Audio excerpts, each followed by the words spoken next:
தமிழ்ச் சுருக்கெழுத்து இளநிலை பிப்ரவரி 2007. கமெண்ட்ஸ்.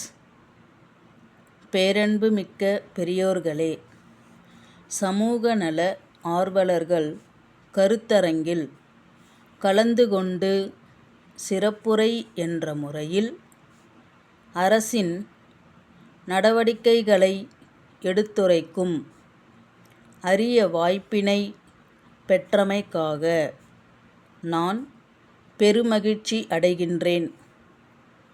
பாமர மக்களையும் படிப்பறிவு இல்லாதவர்களையும் விழிப்படையச் செய்வதில் உங்களுடைய பணி மகத்தானது என்பதில் ஐயமில்லை. எல்லா பணிகளையும் அரசாங்கமே செய்ய வேண்டுமென்று மக்கள் எதிர்பார்ப்பதில் தவறில்லை. ஆனால் அது இயலாது என்பதை நீங்கள் அவர்களுக்கு புரிய வைக்க வேண்டும் என்று கேட்டுக்கொள்கின்றேன். அனைவருக்கும் கல்வி என்ற திட்டத்தின் கீழ் அரசு முதியோர் கல்வியில் அதிக அக்கறை காட்டி வருகின்றது. அரசு பணிகளிலிருந்து ஓய்வு பெற்றவர்களும் படித்துவிட்டு வேலைவாய்ப்பை எதிர்நோக்கி இருக்கும் இளைஞர்களும் முதியோர் கல்வியில் பெரும் பணியாற்ற முடியும். ஒவ்வொரு சிற்றூரிலும் ஒரு பொது இடத்தில் அல்லது ஒருவர் வீட்டில் கற்பிப்போருக்கும் கற்போருக்கும் வசதியான ஒரு குறிப்பிட்ட நேரத்தில் பாடம் நடத்தினால் சிறப்பாக இருக்கும். இப்பணியை பெருமையாகவும் பொறுப்புடனும் செய்தால் 100க்கு 100 வெற்றி என்பதில் ஐயமில்லை. ஆகவே பெண்கள் இதில் அதிகமாக ஆர்வம் காட்ட முன்வர வேண்டும். அப்படியானால் தாய்மார்களும் தயங்காமல் வந்து பங்கு பெறுவார்கள் என்பதை தெரிவித்துக் கொள்கிறேன். பள்ளியில் படிக்கின்ற மாணவர்கள் அனைவருக்கும் அரசின் சார்பில் சீருடை வழங்க முடியவில்லை.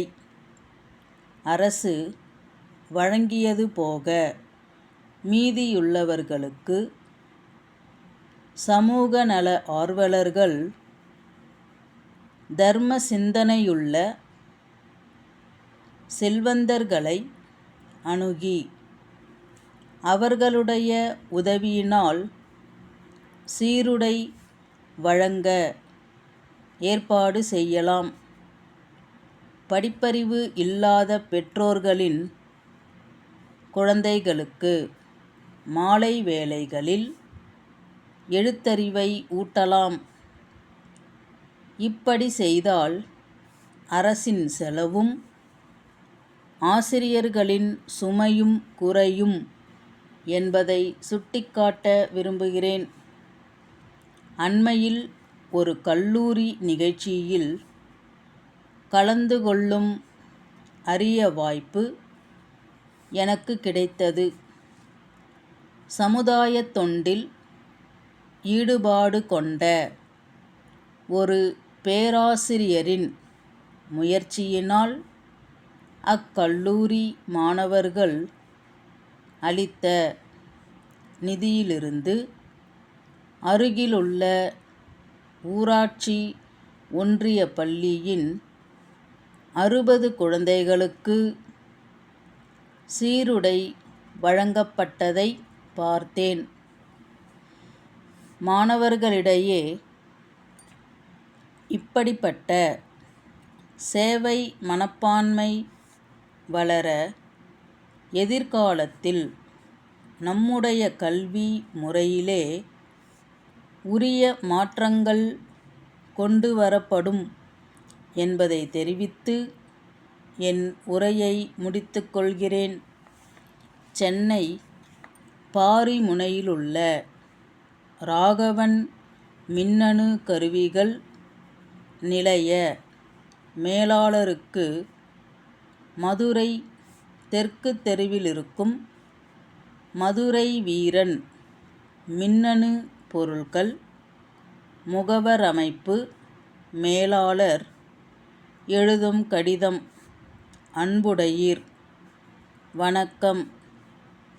தென் மாவட்டங்களில் மின்னணு பொருட்கள் விற்பனையில் எங்கள் நிறுவனம் கடந்த 15 ஆண்டுகளாக சீரோடும் சிறப்போடும் செயல்பட்டு வருவதை அனைவரும் அறிவர்.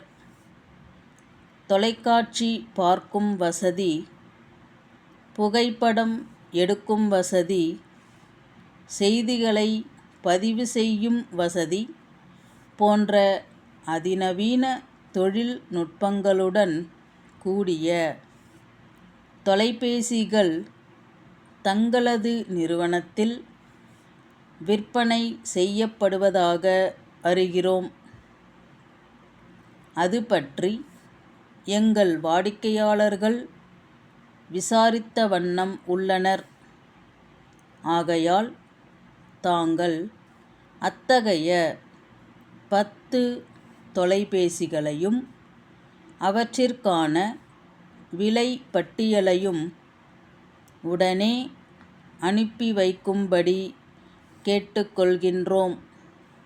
இத்துடன் முன்பணமாக ரூபாய் 50,000த்திற்கான வரைவோலை ஒன்றை இணைத்துள்ளோம்.